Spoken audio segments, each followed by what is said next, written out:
Nah, ceramah Nabi SAW, sekalinya ceramah di hadapan perempuan, Rasulullah mengatakan, sesungguhnya penghuni neraka terbanyak adalah wanita. Penghuni surga terbanyak juga wanita. Jadi wanita itu penghuni surga terbanyak, juga penghuni neraka terbanyak.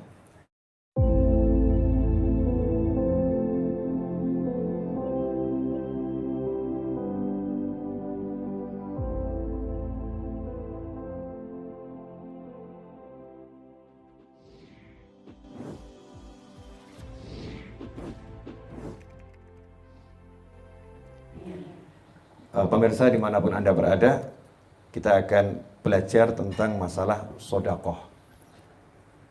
Ya, khususnya ini sedekah itu adalah amalannya wanita.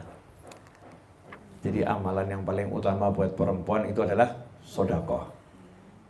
Suatu ketika Nabi Muhammad SAW diminta oleh kaum wanita untuk ceramah khusus. Karena Rasulullah SAW seperti kalau kata orang Jawa dipek gitu ya, dimiliki hanya oleh kaum pria. Yang wanita nggak punya kesempatan untuk privat, untuk khusus dengan Nabi Muhammad SAW. Makanya minta, ya Rasulullah, tolong beri kami waktu khusus. Jadi ceramah hanya untuk kami, yang laki-laki nggak ada gitu. Maka saat itulah Nabi SAW mengajak Sayyidina Bilal radhiyallahu anhu, sahabat Nabi Muhammad SAW, yang Rasul menyatakan, wahai Bilal, sesungguhnya aku mendengar suara langkah kakimu di surga berjalan di depanku. Itu orangnya masih hidup, Sayyidina Bilal radhiyallahu anhu, sudah dibilang langkah kakinya didengar Rasul di surga. Ada banyak pelajaran di situ. Kenapa langkah kaki Bilal yang terdengar, bukan suara batuknya gitu ya. Karena Sayyidina Bilal itu tiap hari mendatangi Nabi SAW setelah azan, ngasih tahu, ya Rasulullah, waktunya qomat sekarang gitu. Jadi kalau bahasa kita, ketuk pintu rumah. Karena dari tempat sholat Rasul sama pintu rumahnya itu kan tidak jauh ya, dekat. Nah, Sayyidina Bilal yang ketuk pintu rumah. Sehingga Nabi SAW hafal betul, ini suara langkah kaki Bilal. Seperti kita kalau udah akrab sama orang, wah ini jalannya dia nih ya, suara jalannya dia. Oh ini suara dehamnya ini, hafal. Nah tapi kalau Bilal dihafal karena suara langkah kaki. Dan sudah disebutkan di surga orangnya masih di muka bumi. Jadi ada manusia-manusia yang memang walaupun masih hidup, sudah dia itu tercatat pasti masuk surga, dan semoga kita termasuk di antaranya. Amin Allahumma amin. Fadlullah wasi', karunia Allah luas. Ya, Allah memberi siapapun yang Allah kehendaki. Mudah-mudahan kita termasuk beserta keluarga kita, sahabat kita, teman-teman kita, dan semua orang yang berbuat baik kepada kita. Amin Allahumma amin. Nah, ceramah Nabi SAW, sekalinya ceramah di hadapan perempuan, Rasulullah mengatakan, sesungguhnya penghuni neraka terbanyak adalah wanita.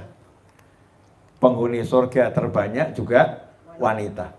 Jadi wanita itu penghuni surga terbanyak, juga penghuni neraka terbanyak. Nah di situ Rasul ngasih amalan, biar selamat dari neraka nih, biar perempuan tidak masuk neraka. Yang pertama itu perempuan yang menyebabkan masuk neraka adalah sering mengucapkan kalimat-kalimat yang tidak baik. Kalau lagi marah itu keluarnya biasanya nggak terkontrol. Ya, watakfurul ashir. Kemudian suka melupakan jasa suami.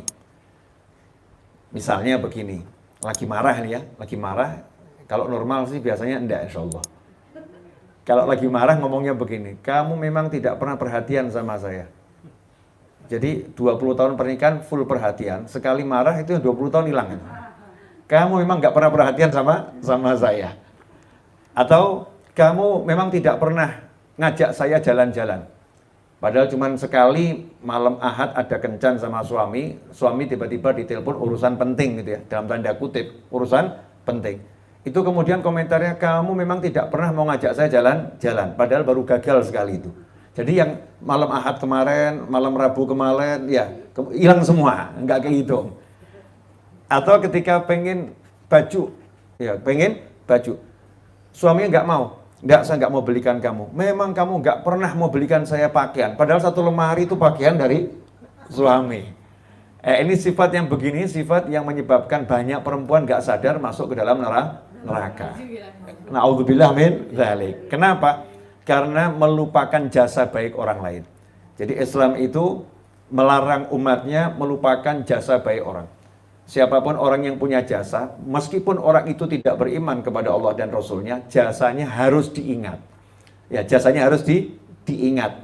Budinya diingat dan budinya harus dibalas. Budinya harus dibalas. Tidak boleh kemudian abaikan seperti nggak punya nggak pernah berbuat sesuatu. Siapapun yang punya jasa harus dibalas, terutama orang tua. Makanya karena anak itu tidak bisa membalas jasanya orang tua sebagai penyebab adanya anak. Jadi kalau nggak ada orang tua kan anak nggak ada.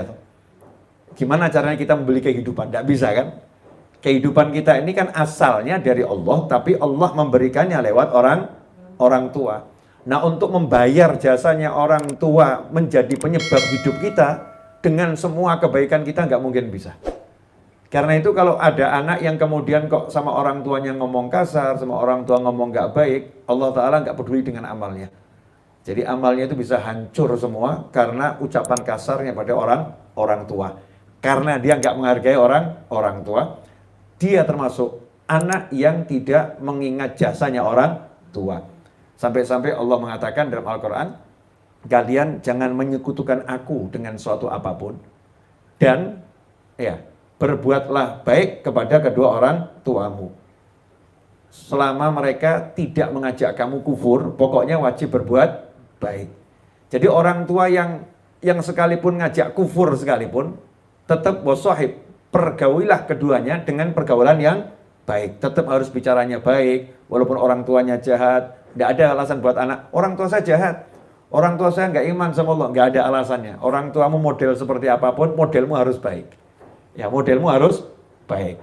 Nah ini termasuk diantaranya istri yang melupakan jasa suami. Dan termasuk diantaranya kebalikannya, suami yang melupakan jasa istri. Nah, ini kadang istri-istri juga protes, ini Habib, Ustadz, Kiai yang diomongkan cuma istri melulu. Ini suami gimana ya?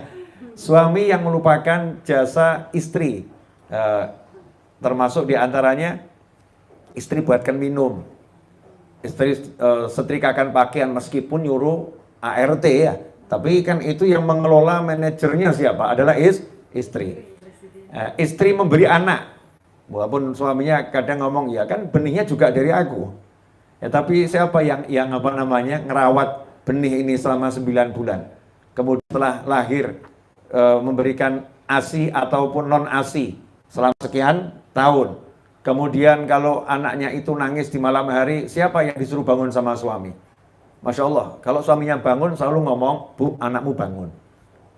Ya, Bu, anakmu bangun. Jadi nggak kemudian biar istrinya tidur enggak, tapi istrinya bangunkan. Bahkan istri yang udah hamil melahirkan susah ini pun masih dikasih tugas yang berat-berat sama suami, namanya ngurus anak. Kok gitu nggak terima kasih. Nah, itu termasuk yang nggak syukur. La in syakartum la azidannakum wa la in kafartum inna adzabi lasyadid. Kalau kalian syukur pasti aku tambah. Kalian kufur nikmatku, ingat sesungguhnya siksaku teramat pedih. Nah ini buat suami apapun kebaikan istri juga nggak boleh dilupakan ya, harus dibalas dengan balasan yang luar biasa. Nah, termasuk diantaranya adalah istri yang tadi itu sifatnya kalau marah ngomongnya nggak baik, melupakan jasa suami, ini menjadi penyebab masuk neraka. Na'udzubillah min dzalik. Maka sama Rasul dikasih solusi. Karena biasanya perempuan nggak sengaja keceplosan dia. Tapi keceplosannya buat sakit hati suami. Ya suaminya sakit bener, kamu memang gak pernah perhatian sama aku. Masya Allah, sekian tahun gak dianggap. Ya, lihat ini keluar dari pagi sampai malam cari nafkah buat kamu, dibilang gak perhatian gitu ya. Ini kepala jadi kaki, kaki jadi kepala, dibilang gak perhatian. Siapa sih yang pengen capek-capek? Ya pengennya di rumah sama istri, sama anak, pengennya begitu. Tapi ini karena demi cari nafkah harus keluar ketemu orang yang gak enak saya lakukan. Tapi kamu bilang kamu memang gak perhatian sama saya. Nggak ngucap suami, di dalam hati ngomongnya sama cerewetnya sebetulnya. Cuman kalau perempuan mungkin keluar di mulut ya, nggak semuanya, tapi rata-rata kan wanita seperti itu ya. Kalau laki-laki disimpan di dalam hati, sama-sama berbicara. Nah, solusinya apa? Nabi SAW memberikan solusi adalah agar wanita banyak sodakoh, banyak bersedekah. Sedekah ini akan menyebabkan cintanya Allah dan menghapuskan banyak dosa, menghindarkan banyak bencana. Maka seketika itu Nabi SAW menggelar selendang dan para istri, para wanita saat itu sedekah. Ya, sedekah kepada Nabi Muhammad SAW untuk disalurkan kepada umat Islam yang lain. Nah, di akhir zaman ini katanya tidak ada amal yang lebih mudah dan lebih cakep untuk orang-orang zaman akhir seperti istighfar, solawat, dan banyak sodakoh. Istighfar karena kita banyak dosa, solawat itu untuk menghapus dosa dan untuk menghias diri kita. Nah, kalau sedekah, ya tadi itu, ya dosa kita ya banyak, dan kita ini kalau banyak dosa kan banyak musibah nanti. Banyak dosa, banyak bencana. Solawat menjadi peredam, istighfar peredam, kemudian sodakoh juga peredam.